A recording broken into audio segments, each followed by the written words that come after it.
So we all know about the growing threat of antibiotic-resistant bacteria. If you don't, in a nutshell, our misuse and overuse of antibiotics are creating populations of pathogenic bacteria that are evolving a resistance to the drugs that we use to kill them. So when we use these drugs, like if a patient comes into a hospital and they have an infection, if we use these drugs to try and get rid of that bacterial infection, if it's resistant, then the antibiotics that we normally use won't work, and we'll have to go and use even stronger stuff that usually isn't used for just basic, frontline infections. But some of these drug-resistant bacteria are becoming resistant to these secondary medicines as well, and this is where things start to get a little bit scary, because our misuse and our overuse of antibiotics is creating bacteria that can't really be treated or handled with anything. And when that happens, we've effectively returned to a pre-antibiotic era, when hundreds and thousands and even millions of people could be killed by some kind of plague or some kind of epidemic. An example of the misuse of antibiotics would be someone having major surgery or some kind of major infection, and the doctors gave them a prescription for antibiotics. And now the person should take the entire prescription, the whole bottle, to totally kill off the bacteria and then some.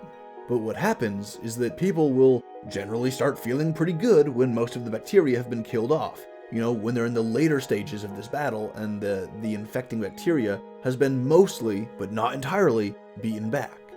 People they'll start to feel better, and so they'll stop taking their prescription. And this is a super bad idea, because it allows those remaining bacteria who haven't been killed yet to reproduce and regenerate their numbers. Only this time, this recovering bacterial population are all descended from the hardiest bacteria that endured and ultimately survived exposure to the antibiotic. This is why you have to take the whole prescription to kill everything. If you don't, you create stronger, hardier bacteria that can better endure that drug. An example of the overuse of antibiotics can be found in industrial-scale meat production, where many thousands of cattle are often kept in cramped, unhygienic conditions, standing shoulder to shoulder in puddles of their own waste, with barely enough room to lie down. To avoid illnesses in these horrible, cramped, unhygienic conditions, these cattle are often pumped full of antibiotics. Naturally, this preventative strategy has created an ideal arena for the emergence of antibiotic-resistant bacteria. Human hospitals are also breeding grounds for drug-resistant bacteria. For example, there's drug-resistant strains of Candida auris, which is a kind of pathogenic fungus, and these infections occur mostly in hospitals, where the hospital beds are all full of the sick, the elderly, and the injured, who are all patient demographics that make easy prey for these opportunistic pathogens. Now we get to the news that I want to tell you about today. The CDC recently released its 2019 report on antibiotic resistance, including the latest national death and infection estimates. And it's pretty horrible. Here's an excerpt from the CDC webpage announcing the report's publication. They say, quote, "According to the report, more than 2.8 million antibiotic-resistant infections occur in the US each year, and more than 35,000 people die as a result," unquote.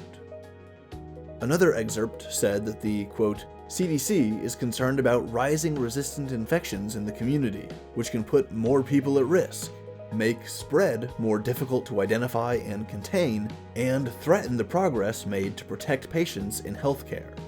The emergence and spread of new forms of resistance remains a concern," unquote.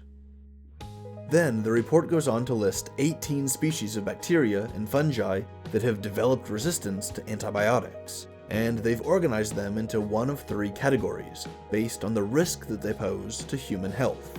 The categories are, in increasing order of severity, concerning, then serious, and then urgent. In the concerning category, there's two groups of Streptococcus bacteria that are developing resistance to erythromycin and clindamycin, respectively, which are two of the more commonly used antibiotics.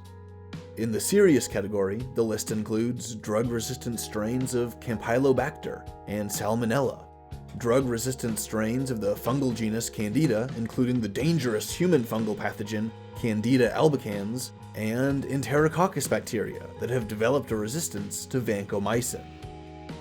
In the urgent category, the list includes several groups that are resistant to the stronger antibiotic carbapenem, and these groups include Acinetobacter and Enterobacteriaceae, as well as a drug-resistant strain of gonorrhea, which I think I covered in a news segment from a year or two ago, and the extremely dangerous Clostridioides difficile, which killed almost 13,000 people out of close to 224,000 infections in the US in 2017. The CDC report on drug-resistant pathogens comes out every year. The first issue came out in 2013, when the problem of drug-resistant pathogens really came into the limelight and received serious public attention.